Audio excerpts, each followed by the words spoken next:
ভালোবাসা সবসময় চিৎকার করে না, কখনো সেটা লুকিয়ে থাকে নিঃশব্দ গল্পে। প্রেমের গল্প কথনে শুনে নাও তেমনই কিছু গল্প, যা হয়তো তোমার গল্প হতে পারত।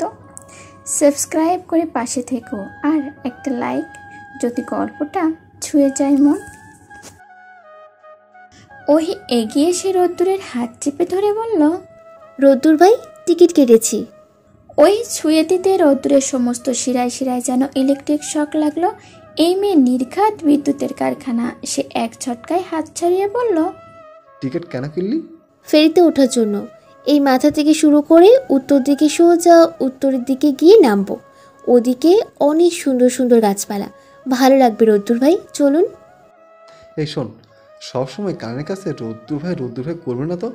যে কোনো একটা বলে ডাকবি, হয় রোদ্দুর না হয় ভাই, তোর চয়েস, কোনটা বলে ডাকবি? ওহি খিলখিল করে হেসে বলল, আমার রোদ্দুর ভাই বেশি পছন্দ, ওটা বলেই ডাকবো। তোকে আমি তাহলে অজগর বলে ডাকবো। অজগর একটা। অজগর নিঃশ্বাস দিলে নাকি মানুষ মরে যায়, আপনিও মরে যান। বলেই ওহি একটু এগিয়ে আসলো। রোদ্দুরের মুখের কাছাকাছি মুখ এনে সাপের মতো ফোঁস করে বেশ কয়েকবার নিঃশ্বাস ছাড়ল। রোদ্দুর মাথাটা একটু পিছিয়ে কাত হয়ে দাঁড়িয়ে রইল। এই মেয়ের মাথায় শর্ট সার্কিট আছে, 2-3টে তার তার ছেঁড়া। না, 2-3টে নয়, অন্তত 1000খানেক তার ছেঁড়া। ঘাটে অসংখ্য ফেরি বাঁধা। ওহি রোদ্দুরের তোয়াক্কা না করে একজনকে টিকিট দেখালো। তিনি বলে দিলেন কোন ফেরিতে উঠতে হবে। সে 3 নাম্বার সারির প্রথম ফেরিতে উঠে বসলো। রোদ্দুর প্রবল অনিচ্ছা নিয়ে ফেরিতে উঠে ওহির পাশে বসলো। ছোট্ট ফেরি, দেখে কেমন ভয় ভয় লাগে, যে কোনো সময় ডুবে যেতে পারে মনে হচ্ছে। হৈ হৈ করে একদল যুবক যুবতী উঠল। ফেরি ভরে গেছে, আর কোনো বসার জায়গা খালি নেই। ফেরি ছেড়ে দিল। ওই কর্নারে বসেছে। কর্নার দিয়ে জানালার মতো কাটা, জানালা দিয়ে হু হু করে বেগে বাতাস বইছে। বাতাসে ওহির হেজাবের একটা অংশ বারবার রোদ্দুরের মুখে দোলা দিয়ে যাচ্ছে। তার ভেতরে কেমন অন্যরকম অনুভূতি হচ্ছে, অন্যরকম প্রশান্তি, ভালো লাগা আর পরম সুখের অনুভূতি। এরকম টুকরো টুকরো হাজারো অনুভূতির সাক্ষী হতে চাইলেও তার পাশে বসে থাকা মেয়েটিকে সে সারা জীবন নিজের পাশে চায়। সামনে বসা একটা ছেলে ফোনে গান বাজাচ্ছে। এই পরিবেশের সাথে যেন গানটা একদমই মানানসই। যেই তোমার হাওয়া আমাকে ছুলো, উড়ে গেল মন পায়রাগুলো, তাও কেন দেখেও দেখনি। রোদ্দুরের মনের ভেতরেও গানের লাইনগুলো ভেসে বেড়াচ্ছে। ওহির দিকে আর চোখে তাকালো সে। মেয়েটার দিকে এখন সরাসরি তাকাতেও কেমন লজ্জা লাগে। আগে তো এমন হতো না। তবে কি এটা নতুন সম্পর্কের রেশ? ওহি জানালার দিকে এক দৃষ্টিতে তাকিয়ে আছে। তার বুকের ভেতর সুখের ঝড় যাচ্ছে। এই হাতির ঝিল সে বহুবার এসেছে। হাতির ঝিলের প্রতিটি গাছ থেকে শুরু করে ধূলিকণা পর্যন্ত তার পরিচিত, কিন্তু কোনোবারই এত ভালো লাগেনি। সে বেশ বুঝতে পারছে তার এই ভালো লাগার নতুন অনুভূতির সম্পূর্ণ ক্রেডিট তার পাশের মানুষটার। ফেরি ছুটে চলেছে উত্তর দিকে। স্রোতের বিপরীতে যাওয়ার কারণে হালকা পানি ছিটে আসছে ওহির গায়ে। এতে তার আরো ভালো লাগছে। সে নদীর দিকে তাকিয়ে ডান হাত দিয়ে রোদ্দুরের হাতটা চেপে ধরল। রোদ্দুর চমকে উঠল। কিছু বলতে নিয়েও চারপাশে তাকিয়ে থেমে গেল। নিজের হাত ছাড়ানোর চেষ্টা করলো, কারণ অনেকে আর চোখে তাকে দেখছে আর নিজেরা হাসাহাসি করছে। সে আস্তে করে মুখের সামনে হাত রেখে ফিসফিস করে বলল, অজান্তা, হাত ছাড়, সবাই দেখছে। রোদ্দুরের মুখে অজান্তা ডাকটা ওইকে তোলপাড় করে দেয়। বাঁধ ভাঙা ঢেউয়ের মতো ভেসে যেতে ইচ্ছে করে দূর থেকে সুদূরে। সে চাপা হেসে বলল, দেখুক, তাতে আমার কি? আমি আমার হবু বরের হাত ধরেছি, তাতে তাদের কেন চলে? অজান্তা, কথা শোন আমার, হাত ছাড়। বাসায় গিয়ে আমার রুমে তোকে 3 ঘন্টা সময় দেব, তখন হাত ধরে বসে থাকিস। আমি কারো হাসাহাসির বস্তু হতে চাই না। হাত ছাড়। ছাড়বো না, পারলে ছাড়িয়ে দেখান, আমি 2 হাত দিয়ে ধরবো। ওই সত্যি সত্যিই রোদ্দুরের বাম হাত নিজের হাঁটুর ওপর দিয়ে 2 হাতে শক্ত করে ধরে বসে রইল। রোদ্দুর এবার নিজে থেকে ওহির ডান হাতটা চেপে ধরে। হাত ধরেই সিটের আড়ালে নিয়ে ওহির ওড়না দিয়ে ঢেকে স্তূপ করে রাখে। চট করে কেউ আর বুঝতে পারবে না। তার কাছে ভালোবাসার সংজ্ঞাটা অন্যরকম, খুবই ব্যক্তিগত। এমনই ব্যক্তিগত যা লোকচক্ষুর আড়ালে রাখতে হয়। জনসম্মুখে তার প্রাইভেসি আগ্রহ কমে যায় হয়তো। ওহি তার ব্যক্তিগত আপন মানুষ, তাকে ঢেকে সবসময় সবার আড়ালে রাখতে চায়। ওহির প্রতি তার ভালোবাসাটা, অনুভূতিটা সে একমাত্র ওহি ছাড়া আর কাউকে দেখাতে চায় না। ওহি রতুলের আঙুলের ভাঁজে নিজের আঙুল ঢুকিয়ে দেয়। সে অবাক হয়, রতুল ভাই তার হাত ধরতেও ভয় পায়। সে এত কিসের ভয় মানুষটার? রতুল এক পলক ওনার আড়ালে থাকা হাত দুটির দিকে তাকায়। সামান্য হাত ধরার অনুভূতি এত প্রগাঢ়, এত ভরসার, এত বিশ্বাসের তার জানা ছিল না। ওহির হাতটা সে এইভাবে সারা জীবন ধরে রাখতে চায়, হোক না তার লোকচক্ষুর আড়ালে। ডান হাতে ফোনটা বের করে রতুর ফোন স্ক্রল করে। ওহিকে আস্তে করে বলে, অজান্তা। অজান্তা তার দিকে সম্পূর্ণ ঘুরে বলে, বলুন রতুল ভাই। আমার দিকে তাকিয়ে বলতে হবে না, সামনে তাকিয়ে বা অন্যদিকে তাকিয়ে কথা বল।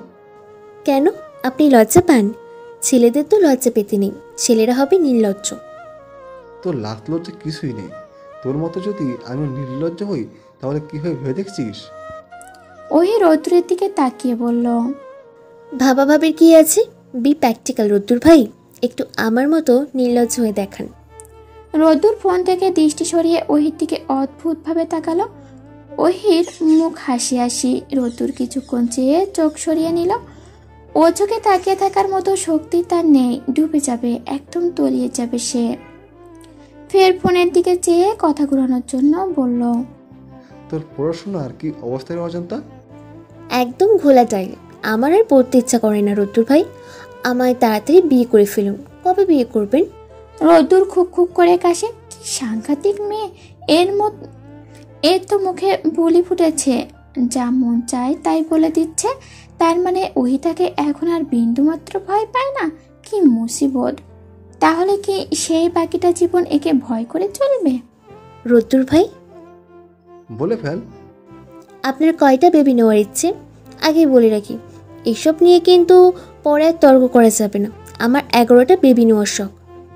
ও মাই গড! রতুর আর পারল না, জোরে জোরে কাশা শুরু করলো। তার কাশির শব্দে সবাই ঘাড় ঘুরিয়ে তার দিকে তাকালো। রতু চোখের পলকে ওই থেকে হাত ছড়িয়ে উঠে দাঁড়ালো। ফেরির কর্নারে গিয়ে দাঁড়াতে মাঝি বলল, ভাই, নাড়াচাড়া করবেন না, বেশি ডুবে যেতে পারে। অগত্যা রতুর ফের ওহির পাশে এসে বসলো। তবে এবার দুজনের মাঝে অনেকটা দূরত্ব রেখে, একেবারে কুঁজো হয়ে একটু জায়গা নিয়ে। ওহি বুঝতে পেরে বলল, রতুল ভাই, কাছে আসুন। রতুর বিড়বিড় করে বলল, হোয়াট? বলছি কাছে এসে বসুন তো, পড়ে যাবেন। পড়ে যাব না। আরে পড়ে যাবেন, এদিকে সরে বসুন। মাঝে মাঝে ঝাঁকুনি হচ্ছে তো। নিচে পড়ি। পড়বো নি, চুপচাপ থাক। ওহি আর জোর করলো না। বেশ কিছুক্ষণ পর ফেরি থেমে গেল। গন্তব্য এসে গেছে। সন্ধ্যার আজানের শব্দে ঘোর কাটে রোদ্দুরের। বাসায় ফিরতে হবে তো। ওই আশপাশে থাকলেই সে কেমন ঘোরের মধ্যে চলে যায়। চারপাশ অন্যরকম লাগে, কেমন অদ্ভুত রকমের সে অনুভূতি। কিন্তু সে এইসব ওইকে বুঝতে দিতে চায় না। বুঝলেই ওই হয়তো তাকে খেপাবে। অজান্তা ওঠ, তাড়াতাড়ি বাসায় ফিরতে হবে। ওই উঠতে চায় না। তারা এতক্ষণ একটা রাস্তা থেকে একটু দূরে গাছের নিচে বসেছিল। দুপুরে ব্রিজের কাছে রেস্টুরেন্টে লাঞ্চ করে নিয়েছে দুজন একত্রে। তারপর থেকেই দুজন চুপচাপ বসে, আহামরি কথা হয়নি। চুপচাপ দুজন পাশাপাশি বসে থাকারও যেন অন্যরকম অনুভূতি।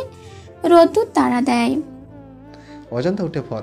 রোদাপু বিকেলেই বাসায় পৌঁছে গেছে, আমরা এখনো পৌঁছাইনি। চরম বকা দেবে। আমি একা থাকলে সমস্যা ছিল না, সাথে তুই আসিস, তাতে মেয়ে মানুষ, কিছু হয়ে গেলে চল তো।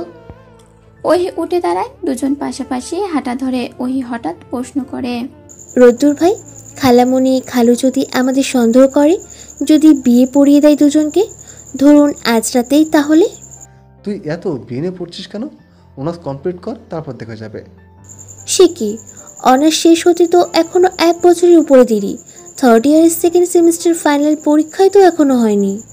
রোদ্দুর কিছু বলল না, তবে মনে মনে হিসাবটা কষে একটা দীর্ঘ নিঃশ্বাস ফেলল। সত্যি তো একটু বেশি দেরি হয়ে যায় না? এই মেয়েটা কাছে আসলেই তো তার পৃথিবী ওলট পালট হয়ে যায়। এতদিন থাকবে কিভাবে? রোদ্দুর ভাই, আর হাঁটতে পারছি না। রোদ্দুর দাঁড়িয়ে পড়ে, ওহি নিচে বসে পড়েছে। হেঁটে অনেকখানি এসেছে তারা। তারা ব্রিজ থেকে উল্টো দিকে অনেকখানি এসেছিল। এখন ব্রিজের কাছে গিয়ে রিক্সা নিতে হবে, এখান থেকে পাওয়া যাবে না। অনেকখানি রাস্তা, রোদ্দুরের নিজেরই কষ্ট হচ্ছে হাঁটতে। হেঁটে তেমন তার অভ্যাস নেই। ওহিরও সেম অবস্থা। রোদ্দুরের মন খারাপ হয়ে যায়, তার জন্য নয়, ওহির জন্য। সে ওহির দিকে চেয়ে নরম কণ্ঠে বলে, আর একটু কষ্ট কর অজান্তা, সামনে ব্রিজ, ওখান থেকে রিক্সা নিয়ে সোজা বাসা। অনেক রাত হয়ে যাবে রে, তাড়াতাড়ি চল। ওহি উঠে দাঁড়ালো, পায়ের জুতা খুলে হাতে নিল। সে খালি পায়ে হাঁটবে, এতে একটু ভালো লাগবে। রোদ্দুর কিছু বললো না, শুধু ওহির হাতে জুতো জোড়া নিজের হাতে নিল। ওহি ছাড়তে চাইল না, সে জোর করে নিল। রোদ্দুর হাঁটার বেগ একটু কমিয়ে দিল। তার পাশের কলিজার কষ্ট হচ্ছে।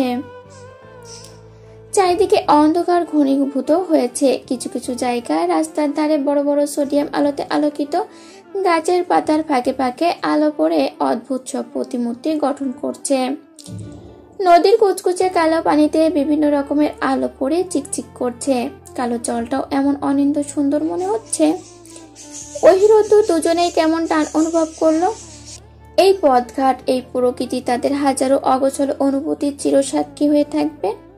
কিছু দূর যেতেই ওই রোদ্দুরের শার্টের পেছনের অংশ চেপে ধরল। রোদ্দুর কিংকর্তব্য বিমূঢ় হয়ে নিজের ইচ্ছের বিরুদ্ধে গিয়ে থেমে গেল। এই মেয়েটা এমন কেন? হুটহাট কেমন ছুঁয়ে দেয়? সে কি বোঝে না এতে তার বুকের ভেতর তোলপাড় হয়? থামলেন কেন? হাঁটুন। ওহির কথায় রোদ্দুর বলল, তুই পেছন থেকে শার্ট খামচে ধরে রাখলে হাঁটবে কিভাবে? জানি না, ওভাবেই হাঁটুন। আমার হাঁটতে কষ্ট হচ্ছে, না হলে হাত ধরতে দিন।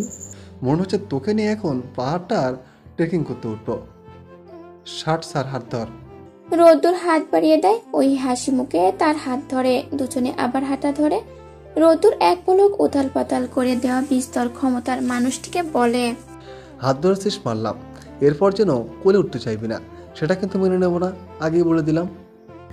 রোদ্দুর এক পলক উথাল পাথাল করে দেয়া বিস্তর ক্ষমতার মানুষটির দিকে চেয়ে বলে, হাত ধরেছিস মারলাম, এরপর যেন কোলে উঠতে চাইবি না, সেটা কিন্তু মেনে নেব না, আগেই বলে দিলাম। প্রায় সঙ্গে সঙ্গে রোদ্দুরের হাত টান পড়লো। হালকা ঘুরে চেয়ে দেখে ওহি আবার নিচে বসে পড়েছে। অবাক হয়ে বলল, আবার বসে বললি কেন অজান্তা? আজকে বাসায় ফেরার ইচ্ছে নেই? আছি রোদ্দুর ভাই, বাসায় গিয়ে টানা 17 ঘন্টা ঘুম দিব। তো হাঁটছিস না কেন? তাড়াতাড়ি ও। আমি আর হাঁটতে পারবো না রোদ্দুর ভাই, আমি কোলে করে নিন, চলুন। কি সাংঘাতিক, এই ছিল তোর মনে? অতঃপর বিস্ফোরিত নয়নের চারপাশে পরখ করল রোদ্দুর। সন্ধ্যার পর এখানে আরো মানুষের ঢল নেমেছে, জোড়া জোড়া ছাড়া। সব ধরনের মানুষ ঘুরে বেড়াচ্ছে। এত মানুষের সামনে ওহিকে কোলে নেওয়া জাস্ট ইম্পসিবল। সে ওহির দিকে চেয়ে অনুরোধের কণ্ঠে বলল, অজান্তা লিসেন, এটা বিদেশ নয়, বাংলাদেশ। এত মানুষের মধ্যে তোকে কোলে নিয়ে যাওয়া কেমন দৃষ্টিকটু দেখায়। তুই আর একটু কষ্ট কর, 10 মিনিটের মতো গেলে রিক্সা পাবো। ওহি চিন্তিত গলায় বলল, তাই তো, তাহলে রোদ্দুর ভাই আপনি কথা দিন যে বাসার সামনে গিয়ে মূল ফটক থেকে সদর দরজা পর্যন্ত কোলে করে নিয়ে যাবেন। রোদ্দুর হেসে ফেলল। অন্ধকার ছাপিয়ে সে হাসির সুর চারপাশে ছড়িয়ে পড়ে। ওহি কান পেতে শোনে, যেন এই পরিবেশে হাসিটা একদম উপজীব্য। রোদ্দুর হাসি থামিয়ে বলে, তোর হঠাৎ এত কোলে ওঠার শখ জাগলো কেন? আপনি মনে করে দিলেন তাই। এ তো দেখছি নিজের বিপদ নিজের ডেকে আনলাম। আচ্ছা এখন হাট, কোলে নেব তখন। বলে রোদ্দুর ওহির হাত টান দিল, কিন্তু ওহি তারপরও উঠল না। সে মন খারাপ করে নিচের দিকে চেয়ে আছে। রোদ্দুর চারপাশ এক নজর দেখে চট করে মাথা নিচু করে ওহির টান গালে গভীর এক চুমু বসিয়ে দেয়। তারপর ওহির হাত ছেড়ে হেঁটে সামনে এগিয়ে যায়। ওহি সর্বত্র মুখে হাসি ছড়িয়ে পড়ে। দ্রুত উঠে দৌড়ে রোদ্দুরের সমানে সমানে হাঁটতে থাকে।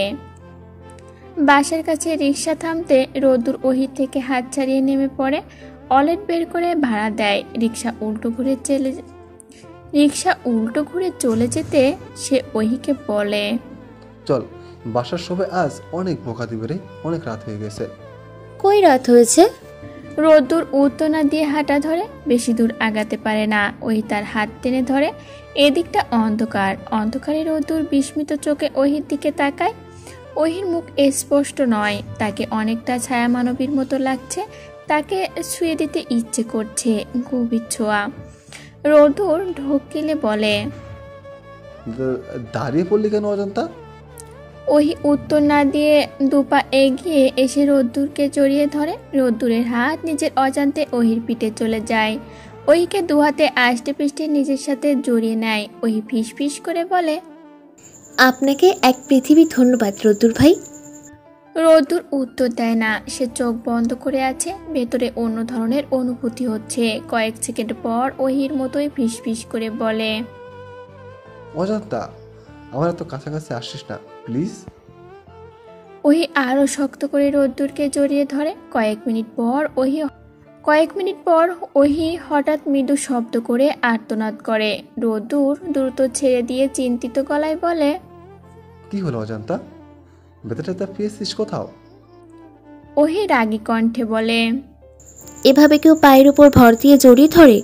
দিলেন তো বুট দিয়ে পায়ের পাতা একদম পিষে। আপনি এত গাধা কেন রোদ্দুর ভাই? রোদ্দুর আমতা আমতা করে বলল, মানে সরি রে, খেয়াল ছিল না। বেশি ব্যথা পেয়েছিস? রোদ্দুর ভাই, আপনার ডান পা এখনো আমার কোড়ে আঙুলের ওপর।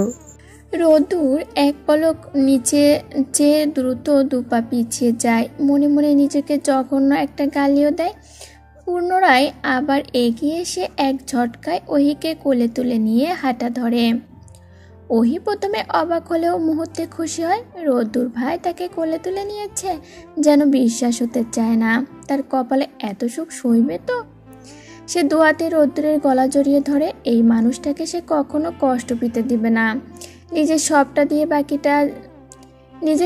দিয়ে বাকি জীবনটাতে আগলে রাখবে।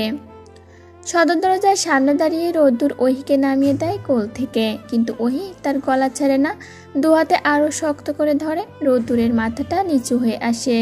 সে ইশারায় গলা ছাড়তে বলে কলিং বেলে চাপ দেয়। ওহির দিকে পুনরায় তাকানোর আগেই ওহি নিষিদ্ধ ও ভয়ঙ্কর কাজটা করে। রোদ্দুরের সারা মুখে এলোপাতাড়ি চুমু খেয়ে ছেড়ে দিয়ে দূরে গিয়ে দাঁড়ায়। রোদ্দুর আর চোখ তুলে ওহির দিকে তাকাতে পারে না। সে যেন হাওয়ায় ভাসছে, বুকের ভেতর ধড়ফড় করছে। তার হার্ট অ্যাটাক আজ কেউ আটকাতে পারবে না, কেউ না। এক হাতে বুক চেপে আর এক হাতে অনবরত কলিং বেল চাপ দেয়। কেউ খুলছে না কেন? দরজা খুলতেই রোদ্দুর এক দৌড়ে নিজের রুমে গিয়ে দরজা আটকে দেয়। ভাগ্যিস ড্রয়িং রুমে তেমন কেউ ছিল না, নইলে তার হঠাৎ এমন আচরণে সবাই আর এক দফা অবাক হতো। শাওয়ার নিয়ে ওহি মাথার চুল মুড়িয়ে বের হয়। রোদেলা আপু এখনো রুমে আসেনি, কিন্তু রোদেলা আপুর সাথে তার অনেক কথা জমে আছে। অনেক কিছু জিজ্ঞাসাও করতে হবে। সাদিদ স্যারের সাথে সময় কিভাবে কাটলো, কি কথা হলো, সব। সে বাসায় ফিরেছে শুনেই রোদেলা আপু নাকি স্টাডি রুমে কিছু একটা দরকারি কাজ করছে। এ বাসায় একটা ছোট্ট রুম আছে, যেটা লাইব্রেরির মতো অনেকটা। প্রচুর বই দিয়ে ভর্তি। সংস্কৃতি থেকে শুরু করে মিয়ান সভ্যতার পুরানো সব বই আছে। এই সব কিছু তার খালু সংগ্রহ করেছে। তিনি প্রতি রাতে খানিকটা অংশ লাইব্রেরিতে বই পড়ে কাটিয়ে দেয়। ওহি মাথার চুল ঝেড়ে ড্রেসিং টেবিলের সামনে বসে আয়নায় নিজের প্রতিকৃতির দিকে তাকায়। সে কি অনেক বেশি সুন্দর? কই না তো। কেমন ফোলা ফোলা গাল, একটু বোঝা নাক, এক পাশের টোলটাও বেশি বোঝা যায় না। রোদ্দুর ভাই তাতেই মুগ্ধ হয়ে গেল। ওহি আর আয়নায় তাকাতে পারে না। তার লজ্জা লাগে, ভীষণ লজ্জা লাগে। এমনিতেই মানুষটার সামনে সে কত নির্লজ্জ কাজ করেছে, এখন মুখ দেখাবে কি করে? মোবাইলের টং আওয়াজে ঘোর কাটে ওহির। ড্রেসিং টেবিল থেকে উঠে পড়ে, বিছানার ওপর আচ্ছা হয়ে বালিশের তল থেকে ফোনটা হাতে নেয়। একটা SMS এসেছে আননোন নাম্বার থেকে। এটা যে রোদ্দুর ভাইয়ের নাম্বার তা ওহির বুঝতে বাকি রইল না, কারণ এই নাম্বার থেকে তার রোদ্দুর ভাইকে কনফেশনের মেসেজটা পাঠিয়েছিল। সে মেসেজটা পড়া শুরু করলো। নিজেকে ভেঙে চুরে সম্পূর্ণ টুকরো টুকরো করে তোমায় ভালোবেসে ফেলেছি। আমার মন নামক ছোট্ট শহরটা আজ শুধু তুমি নামক মানুষটা দখলে। এখন তোমার নৈশব্দিক পদচরণ গুঞ্জনে আমার শহরে অন্ধকার কাটিয়ে ভোর হয়। তোমার প্রসারিত ঠোঁটের একটুখানি হাসি সূর্য হয়ে আলো ছড়ায়। তোমার ভারী নিঃশ্বাসের গন্ধ মেখে আমার শহরে দিন কাটে। তোমার ঘন পল্লব ঘেরা আর চোখের একটুখানি চাহনি আমার শহরে ফকফকে জোছনা হয়ে ঝরে পড়ে। তোমার বাঁকা ঠোঁটের একটুখানি হাসি আমার শহর তোলপাড় করে দেয়। তোমার এলো চুলে একটু তোলা আমার শহরে পাগলা হাওয়া বয়ে দেয়। তোমার হঠাৎ হঠাৎ লজ্জা মিশ্রিত মুখ ফাগুনের আগুনে ভাসিয়ে দেয় আমার শহর। তেমনি তোমার হঠাৎ হঠাৎ কুচকানো কপালের গভীরতা মেপে আমার শহরে বৃষ্টি ঝরে। শেষ বিকেলে চায়ের কাপে হাতে নিয়ে উদাস হয়ে প্রকৃতির পানে তাকিয়ে থাকা তোমার মন খারাপের বিকেলে আমার শহর এলোমেলো করে দেয়। বিষণ্ণতার ডাকে ছেয়ে যায় আমার শহর। ফের তুমি যখন মুচকি হাসো আমার শহর যেন প্রাণ ফিরে পায়। এভাবেই আমার শহরের নামহীন প্রতিটা স্তরে শুধু তুমি নামক মানুষটার বিচরণ। আমার শহরে তোমার নিমন্ত্রণ রইল এক সমুদ্র ভালোবাসা নিয়ে দরজায় কড়া নিরো। আমি দু হাতে তোমায় বুকে আঁকলে নিব। আমার রাজ্যে আমার মায়াপুরীকে ভালোবাসি ভালোবাসি ভালোবাসি। এইটুকুই লেখা। ওহির বুকের ভেতর ঝড় বয়ে যাচ্ছে, সুখের ঝড়, ভালোবাসার ঝড়। সে ফোনটা বুকের ওপর নিয়ে বিড়বিড় করে বলল, আমায় পাগল করে দেবেন না রোদ্দুর ভাই, একদম পাগল করে দিবেন না। আমি পাগলামি শুরু করলে তখন সামলাতে পারবেন না। আবারও টুং করে মেসেজের আওয়াজ আসলো। সে দ্রুত ফোনটা হাতে নিয়ে দেখলো এবার রোদ্দুর ভাই নাম দিয়ে সেভ করা সেই পুরাতন নাম্বার থেকে SMS এসেছে, বাংলায় লেখা। অজান্তা, যেখানে থাকিস না কেন 2 মিনিটের মধ্যে আমার রুমে আয়। দরজায় টোকা দিতে হবে না। দরজা খোলা 2 মিনিটের 1 সেকেন্ডও যেন নড়াচড়া না হয়। আদেশ কমে রৌদ্র হিমু। ওই হেসে ফেললো আবারও। মানুষটা তাকে নিয়ে কি খেলা শুরু করলো? প্রেম কথোপকথন 1 নাম্বার দিয়ে আর ঝাড়ি দেয় আর 1 নাম্বার দিয়ে। সে বিছানা থেকে উঠে দাঁড়ালো। প্রেমে পড়েছে মন, প্রেমে পড়েছে অচেনা এক মানুষ আমার পাগল করেছে।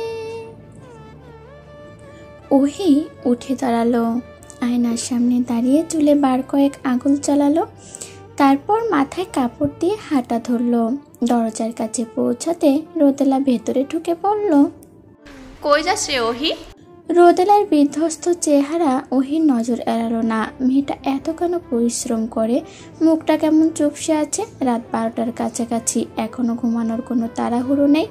আবার তো ভোরবেলা উঠতে হবে। ওই হাঁটতে হাঁটতে বলল, আপু তুমি বসে রেস্ট নাও একটু, আমি চা করে আনছি। বলে সে সিঁড়ি দিয়ে নামলো। ড্রয়িং রুম অন্ধকার। কুটি হয়তো লাইট বন্ধ করে ঘুমিয়ে পড়েছে। এ বাসায় কুটি আর ফজিলা খালা রান্নাঘরের সাথে রুমটাতে থাকে। এর আগে রুমে একটা বড় খাট ছিল, সেটাতে দুজন একসাথে ঘুমাতো। কিন্তু মাঝে একদিন বাগড়া ধরে কুটি। ফজিলা খালার ঘুমানোর নাকি ছিঁড়ি নাই, বুকের আঁচল টাচল ঠিক থাকে না, একত্রে ঘুমাতে পারবে না। সেজন্য সে খালুকে আলাদা বিছানার কথা বলে। পরে অনেক ভেবে স্টিলের 2টো সিঙ্গেল খাটের ব্যবস্থা করা হয়েছে। এখন দুজন একই রুমে 2 বিছানায় ঘুমায়। ওহি রান্নাঘরের সুইচ টিপে লাইট অন করলো। সাবধানে ডেক্সিতে পানি দিয়ে চুলায় বসালো। সে শব্দ করতে চাচ্ছে না, কারো ঘুম যেন ভেঙে না যায়। ডিনারের পরপরই কুটি আর ফজিলা ঘুমের অতলে হারিয়ে যায়। কিছুক্ষণ পর গরম চা ছেঁকে 3টা কাপে ঢাললো ওহি। রং চা। রোদেলাপুর কাপে 1 চামচ চিনি, রোদ্দুর ভাইয়ের কাপে 1.5 চামচ চিনি আর নিজের কাপে 2 চামচ চিনি দিয়ে টুংটাং আওয়াজ তুলে নাড়াচাড়া করলো। রান্নাঘরের লাইট বন্ধ করে ফোনের আলো জ্বালালো। তারপর ট্রেটা হাতে নিয়ে বাইরে কয়েক পা এগোতে কেউ পেছন থেকে ঝাপটে ধরলো। ওই কিছু বলার আগে কুটির কণ্ঠ কানে আসলো। কম্পিত কণ্ঠে বলছে, ভূত ধরছি, হিমদাদার রুমের স্যারের মতন ভূত ধরছি। আজই ভূতের রক্ষে নাই, আজ ভূতের রক্ষে নাইকা। ওঝা ডাইকা ভূত বোতলে ভরমু। ওহির ফোনটা ফ্ল্যাশ জ্বালানোর পর মুখে আটকানো ছিল। সে এক হাতে ট্রে ধরে আর এক হাতে ফোন হাতে নিয়ে মুখ মুক্ত করে বলল, কুটি, ছাড়ো তো আমায়, আমি অহি। এ ছাড়ো কুটি, আমাকে বোতলে ভরতে পারবে না। কুটি ওহিকে ছেড়ে দিল। ওহি ঘুরে নিজের মুখে ফোনের আলো ধরে বলল, কুটি, চিনতে পেরেছো আমাকে? আমি কুজভূত নই। কুটি কিছু বলল না, লজ্জিত মুখে নিচের দিকে তাকিয়ে আছে। ওহি এক কাপ চা তার হাতে ধরিয়ে দিয়ে বলল, ভূত দেখলে তো এখন সহজে ঘুম আসবে না, তার চেয়ে চা খাও রুমে গিয়ে। কুটি খুশি হয়ে চায়ের কাপটা হাতে নিয়ে ড্রয়িং রুমের সোফায় বসলো। ওহি বলল, কুটি, লাইট জ্বালিয়ে আরাম করে খাও, সাথে অল্প সাউন্ড দিয়ে টিভিও দেখতে পারো। কুজভূত ফের ডিস্টার্ব করলে তোমার কাপে থেকে তাকেও এক চুমুক চা দিও। আভা, আপনি যান। আমার অন্ধকারে বৈশাখ চা খাইতে অনেক মজা লাগে, কিন্তু আলেশিয়ার জন্য বানানো হয় না। ওহি মুচকে এসে ওপরে উঠে গেল। সে বেশ বুঝতে পেরেছে কুটি ইচ্ছাকৃতভাবে তাকে ভূত ভেবে আটকেছিল। তার মূল উদ্দেশ্য ছিল চা খাওয়া। রোদ্দুরের দরজায় হালকা টোকা দিয়ে ওহি ভেতরে ঢুকলো। রোদ্দুর ভাইও রুম অন্ধকার করে শুয়ে আছে। তার রুমে বেলকনিতে সবুজ বাতি জ্বালানো থাকে রাতের বেলা, কারণ বেলকনিতে 4টে কোয়েল পাখি আর 2টো লাভ বার্ডস আছে। বেলকনির আলোর কিছুটা অংশ রুমে এসেছে। অন্ধকার হলেও সব বোঝা যাচ্ছে। ওহি তবুও সুইচ টিপে বলল, রোদ্দুর ভাই, আপনার জন্য চা করেছি। রোদ্দুর এক হাত কপালে আর এক হাত মাথার নিচে রেখে শুয়ে আছে। তার চোখ বন্ধ। ওহি ডাক যে সে শুনতে পেয়েছে। চোখ বন্ধ করে বলল, তুই 14 মিনিট 32 সেকেন্ড পর রুমে এসেছিস, অথচ রোদ আপুর রুম থেকে আমার রুম আসতে 47 সেকেন্ড লাগে। আপনার জন্য চা করেছিলাম রোদ্দুর ভাই। ভালো করেছিস, নিজেই চুমুক দিয়ে খেয়ে নে। আপনি কি রাগ করেছেন? রোদ্দুর পাশ ফিরে শুলো, শান্ত কণ্ঠে বলল। না। ওহি চায়ের কাপটা টেবিলের ওপর রাখলো। সে চলে যাবে কিনা বুঝতে পারছে না। রুমে আসার পর রোদ্দুর ভাই এক পলকের জন্যও তার দিকে তাকায়নি, চোখও খোলেনি। তাছাড়া ওহির মনে চিন্তা হচ্ছে, খালামণি খালু ঘুমিয়ে পড়েছে, যদি কোনোভাবে তাদের মনে সন্দেহ জাগে। শুধু রোদেলাপও জানে সে রোদ্দুর ভাইয়ের রুমে। রোদ্দুর ভাই, আমি তাহলে যাই? রোদ্দুর চোখ খুলল, কিন্তু পাশ ফিরে ওহির দিকে তাকালো না। সে আগে থেকে শপথ করে রেখেছে ওহির দিকে তাকাবে না। এবার যদি ওহির মতো সেও উল্টোপাল্টা কিছু করে ফেলে। সে দেয়ালের দিকে চেয়ে বলল, ড্রেসিং টেবিলের নিচে ডয়ারে দেখ মুভ আছে, পায়ে লাগিয়ে নিবি আর গিয়ে রোদ আপুর থেকে বেতার ট্যাবলেট খেয়ে নিস, না হলে কিন্তু সকালে পা ফেলতে পারবি না। আমি কি আপনার পায়ে মুভ লাগিয়ে দিব? রোদ্দুর চোখ বন্ধ করলো। সে ওহিকে পায়ে মলম লাগিয়ে দেওয়ার জন্য ডেকেছিল, কিন্তু এখন মত চেঞ্জ করে ফেলেছে। এই মেয়ে ছুঁয়ে দিলেই সে কেমন জানি হয়ে যায়।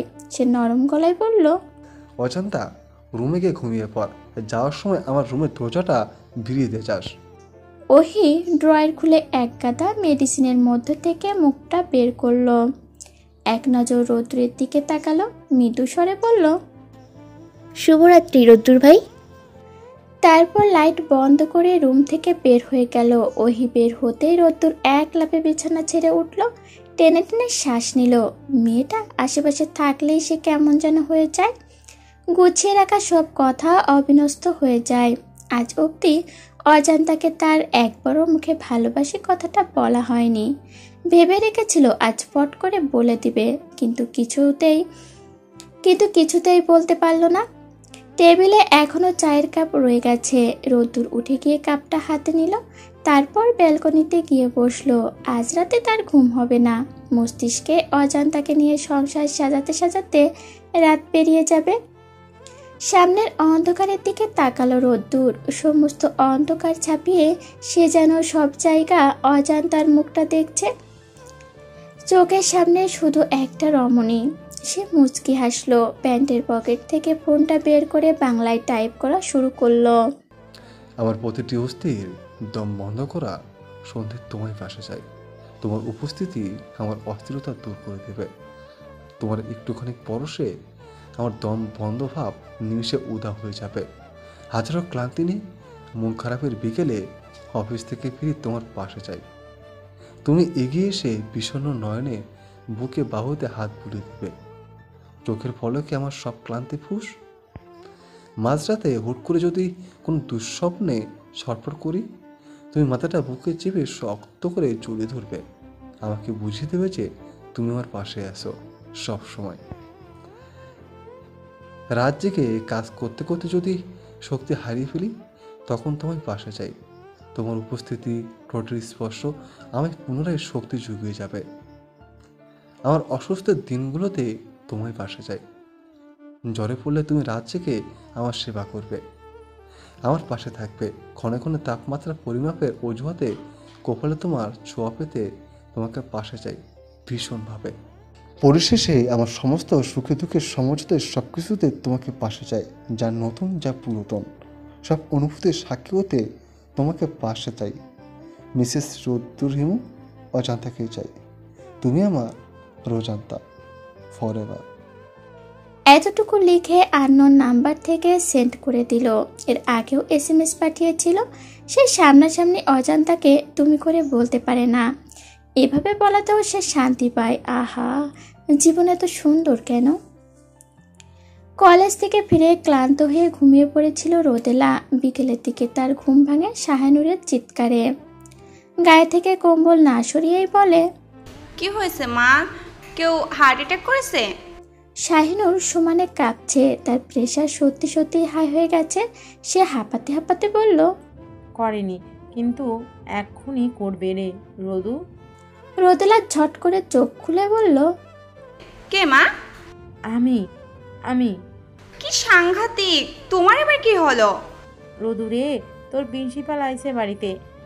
ও, পরেক্ষণেই এক লাফে বিছানা ছিঁড়ে উঠল রোদেলা।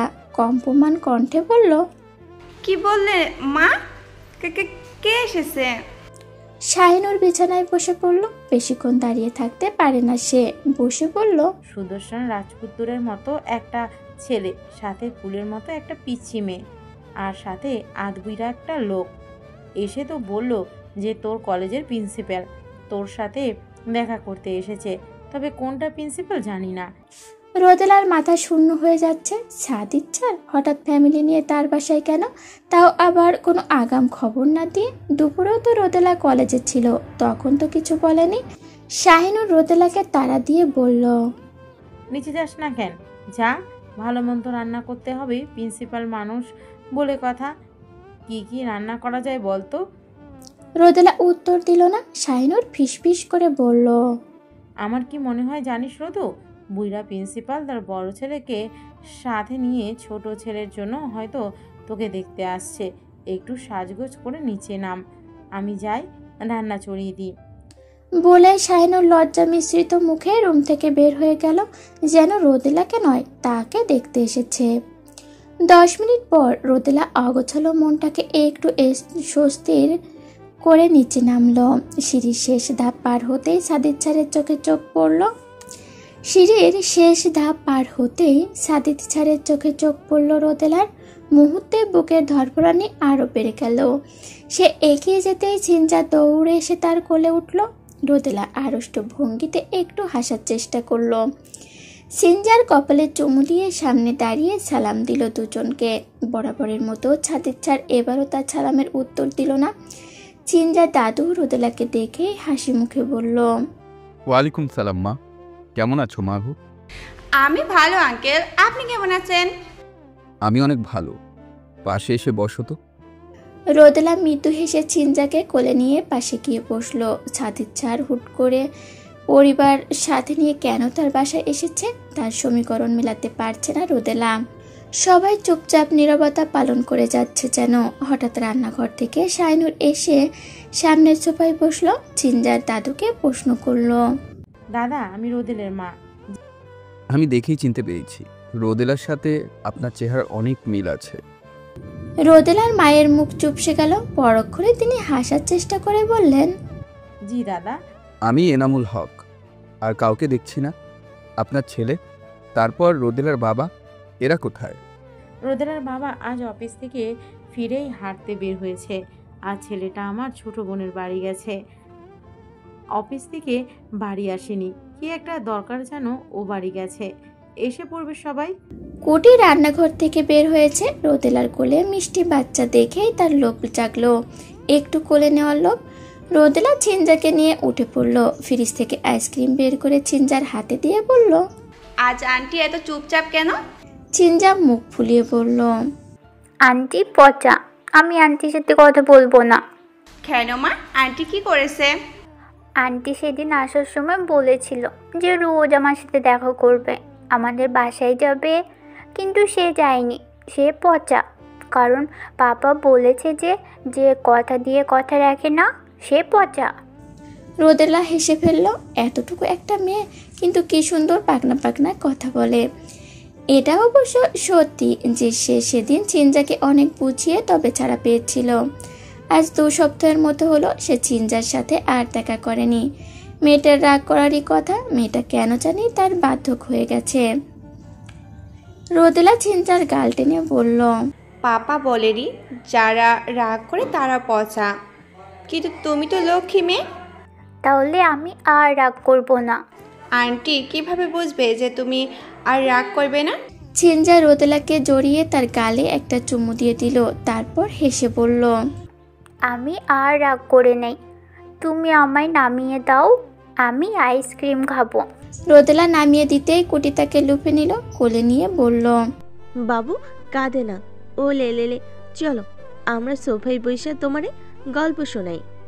কুটি ছিনজাকে কোলে নিয়ে ডাইনিং এর চেয়ার টেনে বসলো।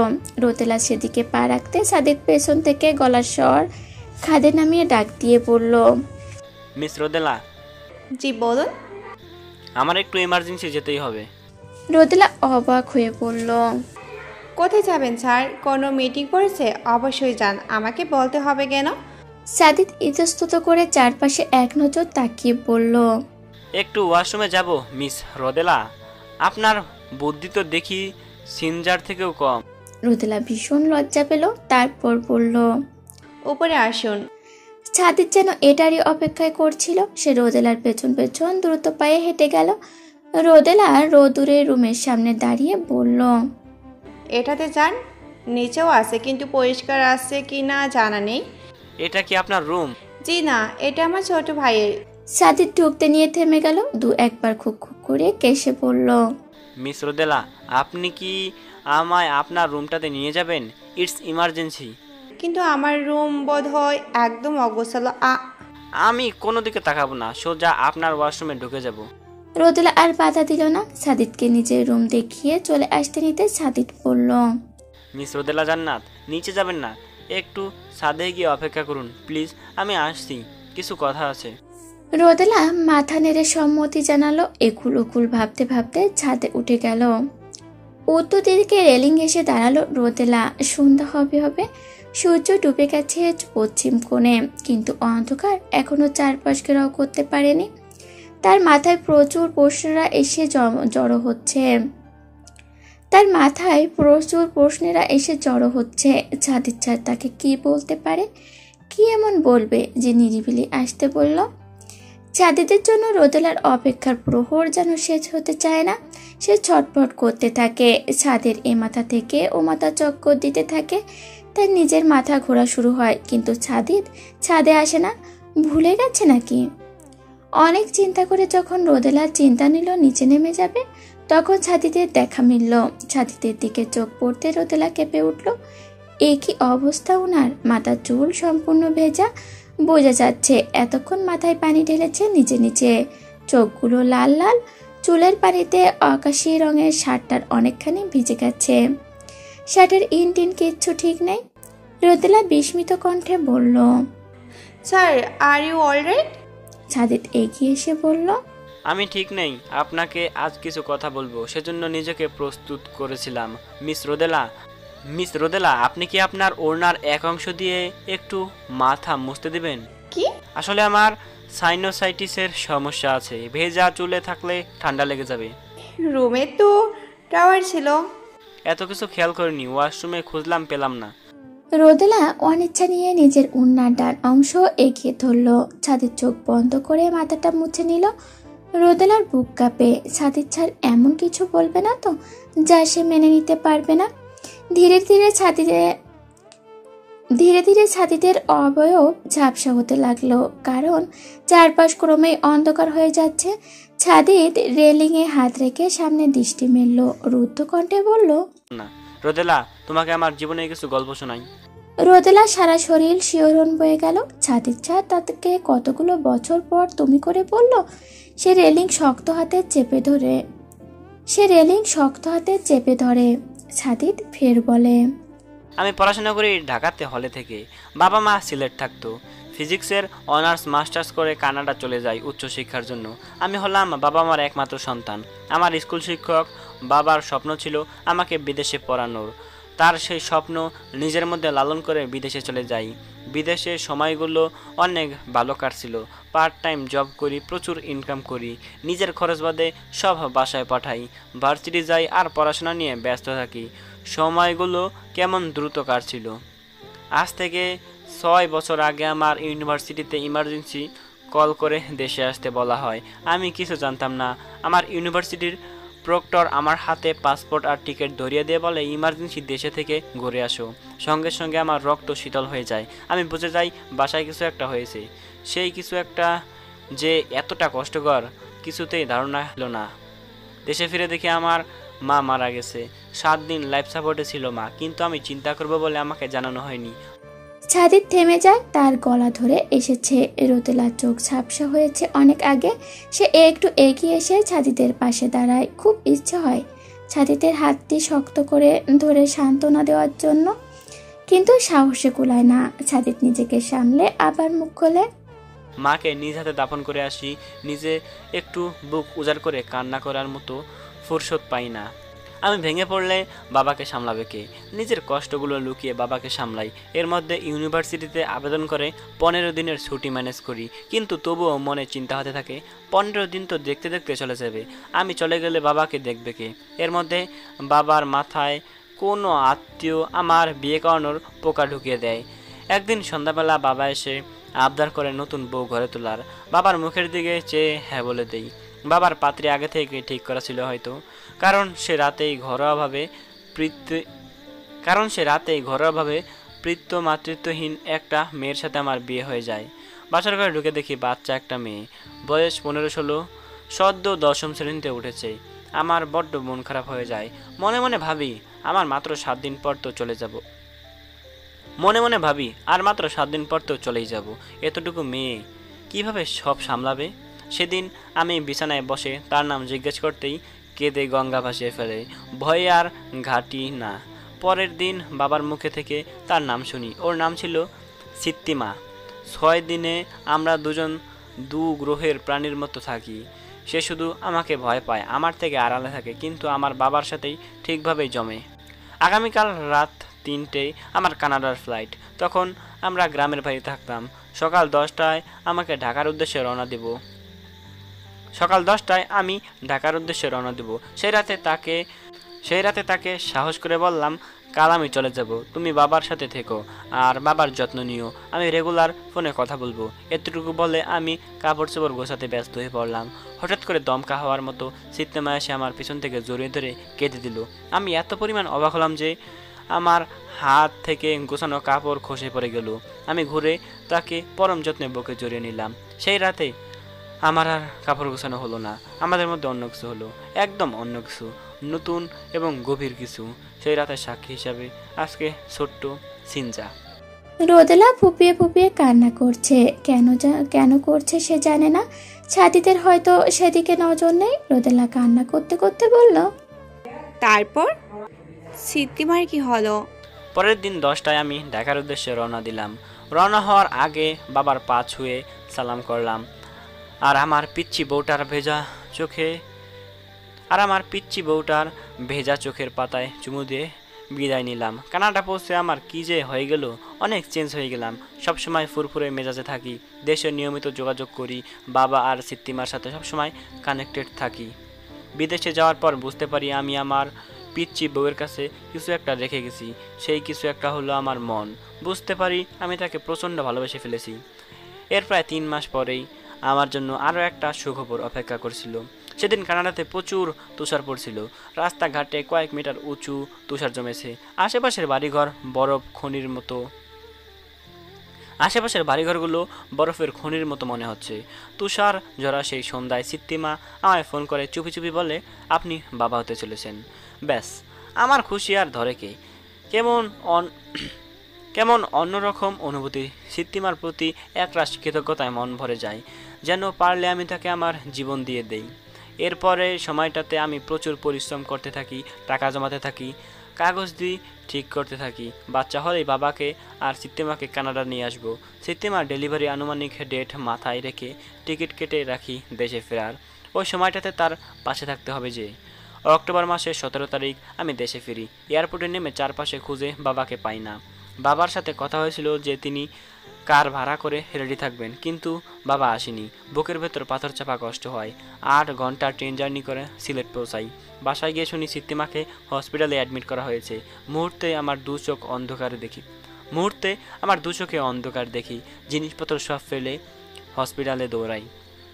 গিয়ে দেখি সিত্তিমাকে অপারেশন থিয়েটারে নেওয়া হয়েছে। তার নর্মাল ডেলিভারি হচ্ছে না, ফিটাসে কিছু একটা গোলমাল হয়েছে।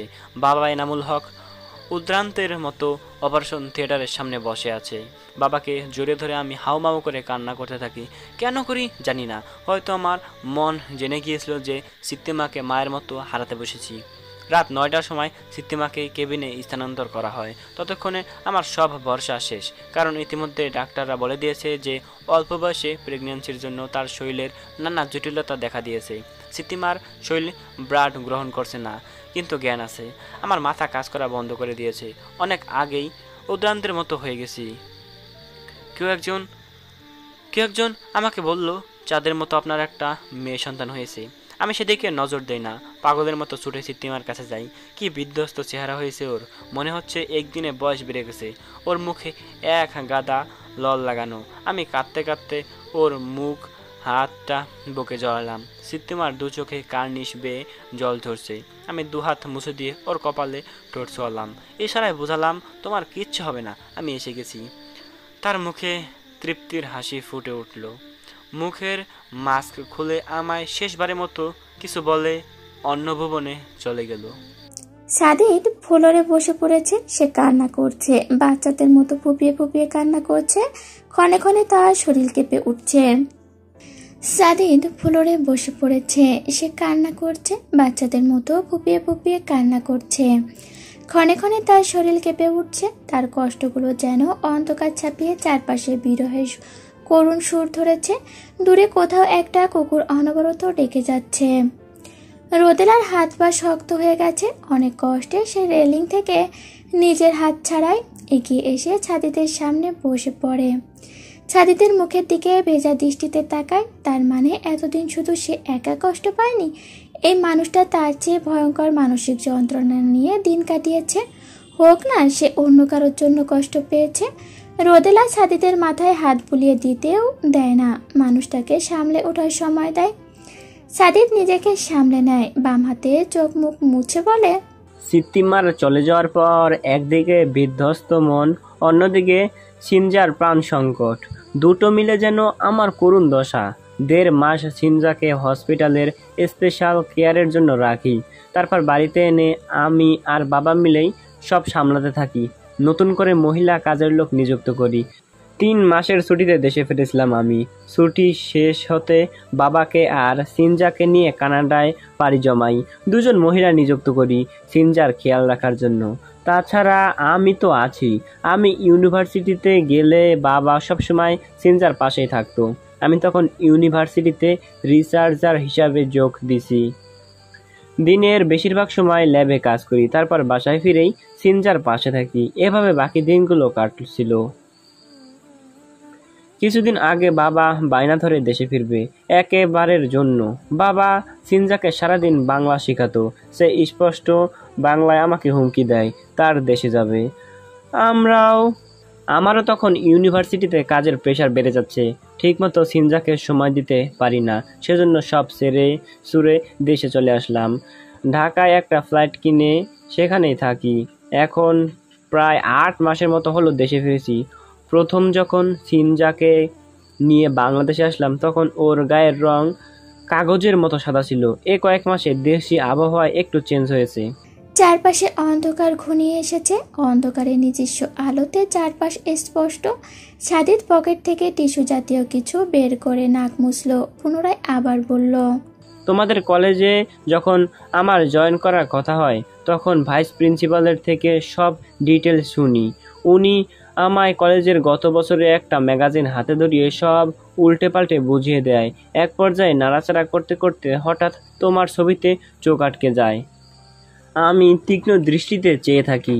তোমাকে বড্ড চেনা চেনা লাগছে, কোথায় দেখেছি যেন, কিন্তু মনে করতে পারি না। মনটা বিক্ষিপ্ত হয়ে যায়। পরের সময়টুকুতে স্যারের কথায় আর মনোযোগ দিতে পারি না। সেদিন রিসিপশনের সময় তোমায় এক নজর দেখে চিনতে পারি। তোমার কলেজে আমি গেস্ট টিচার ছিলাম, তবে তোমার হঠাৎ করে সেন্সলেস হওয়া আমাকে প্রচণ্ড ভাবায়। অনেক কৌতূহল জন্মে, সেজন্য তোমার ব্যাপারে সব ইনফরমেশন জোগাড় করে ফেলি এবং জানতে পারি যে কোনো একটা অজ্ঞাত কারণে তুমি আজও বিয়ে করনি। আমার তখন বুঝতে বেগ পেতে হয় না, কারণ আমি তোমার 17 বছর বয়সের আমায় নিয়ে তোমার স্বপ্ন দেখার বিষয়টি বুঝতে পারতাম। বুঝতে পেরে কিন্তু তোমায় আর 10টা মেয়ের মতোই ট্রিট করতাম। কোনো আলাদা ফ্যাসিলিটিস দিতাম না যাতে তুমি ভুল ধারণা পোষণ করো। তাছাড়া আমি ভেবেছিলাম এটা বয়সের দোষ, একটু বড় হলেই সব ঠিক হয়ে যাবে। কিন্তু সেই কিশোরী বয়সের আবেগটাকে যে এত প্রাধান্য দেবে স্বপ্নেও ধারণা করিনি। যদি কোনোভাবে আমাকে তোমার সত্যিকারের অনুভূতির কথা জানাতে হয়তো আমাদের গল্পটা অন্যরকম হলেও হতো। তোমাকে সেদিন আমার কেবিনে ডেকে কিছু বলার সুযোগ করে দিলাম, কিন্তু তুমি আমাকে না চেনার ভান করলে। এরপর ওহির সাথে আমার একটা অ্যাপয়েন্টমেন্ট হয়। ওহি নিজে থেকে আমার সাথে যোগাযোগ করে, হয়তো কোনোভাবে তোমার ব্যাপারটা ধরতে পেরেছিল। রোদেলা বিস্ময় নিয়ে বলে, তার মানে সেদিন হাতের ছেলে আপনার সাথে হওয়া কাকতালীয় কিছুই নয়, সব প্ল্যান করেছিল। অনেকটা তেমনই। ওহির থেকে যতটা জানতে পারি তাতে বুঝতে পারি যে তোমার পক্ষে এ জীবনে আর কারো মায়া জড়ানো সম্ভব না। এতগুলো বছর একটা মানুষকে না দেখে, না ছুঁয়ে, কথা না বলে, শুধু অনুভব করে এতটা ভালোবেসে গেছো। নিজের সবটা উজাড় করে তাকে নিয়ে কল্পনার শহরে সাজিয়েছো। তাকে পাবে কি পাবে না এমন হাজারো অনিশ্চয়তা জেনেও তার প্রতি তোমার অনুভূতির বিন্দু মাত্র নড়চড় হয়নি, ভবিষ্যতেও হবে না। তুমি এত পাগল কেন? কেন জানো রোদেলা, সেদিন ওহির থেকে সব শুনে তীব্র অগ্নিগ্লানিতে ডুবে যাই।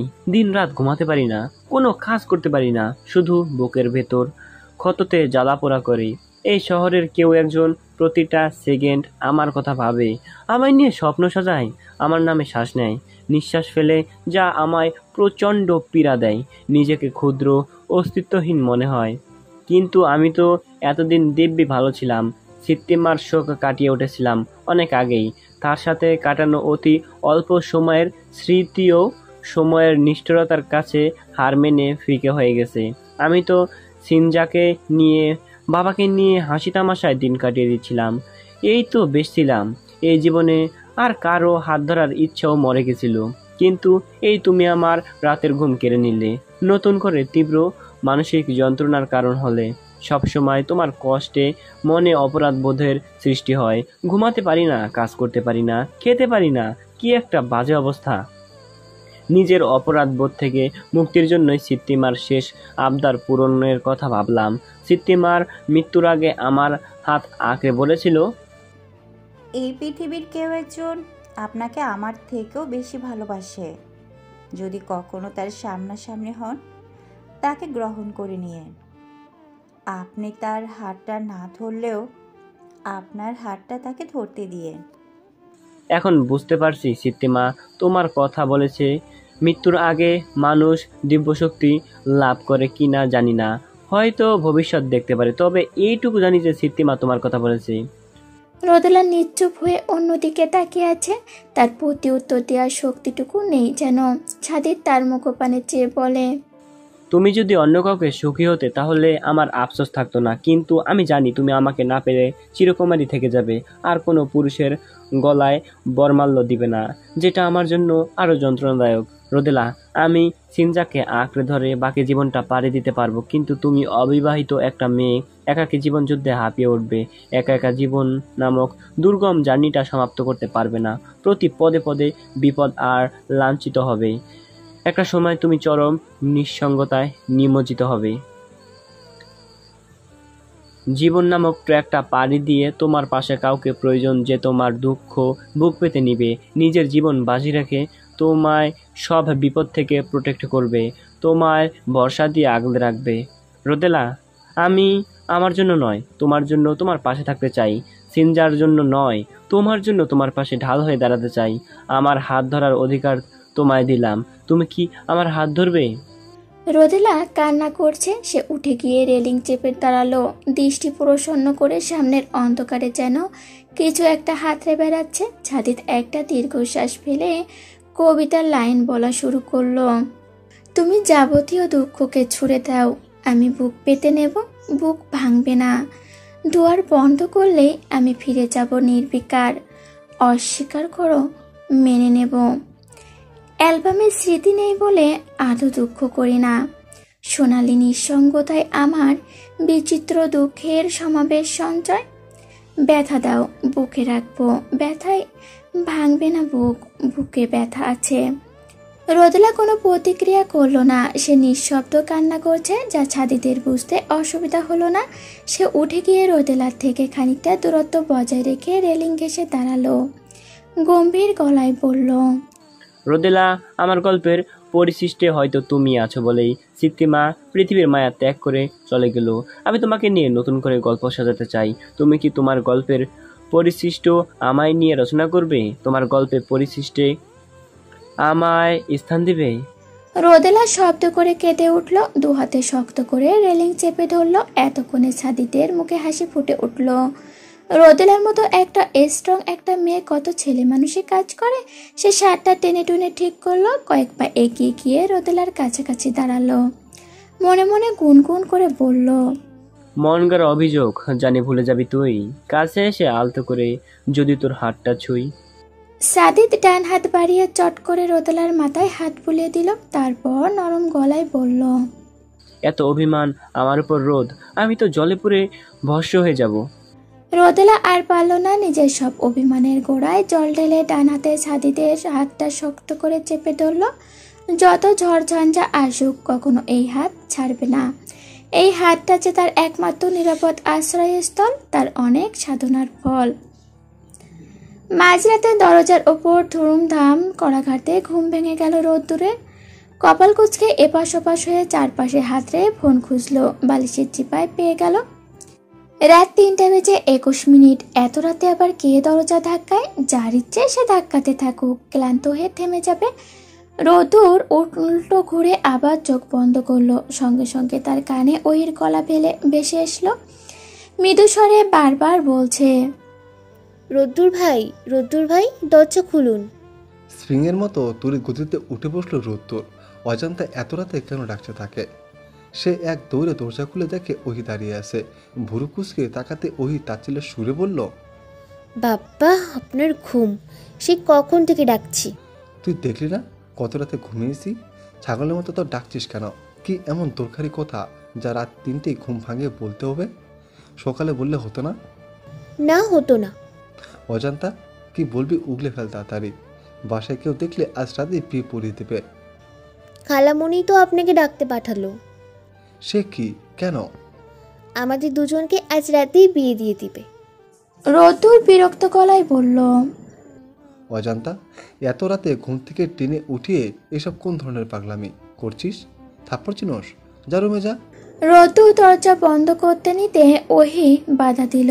হাস্যোজ্জ্বল মুখে বলল, ড্রয়িং রুমে আপনাকে ডাকছে মশাই, সবাই ড্রয়িং রুমে।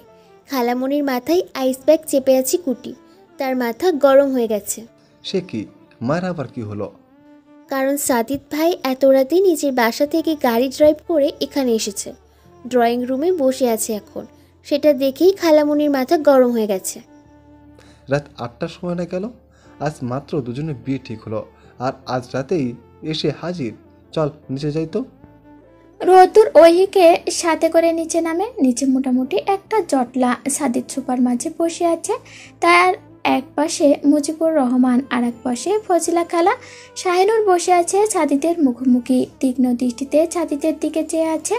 তার মাথায় আইস ব্যাগ ধরে কুটি বিস্ফীরিত নয়নে সব অবলোকন করছে। রোদু চারপাশে তাকিয়ে রোদেলাকে কোথাও দেখতে পেল না। সে বলল, রোদ আপু কই? কুটি কি আপুকে ডেকে আনতো? কুটি থাক, অজান্তা চা।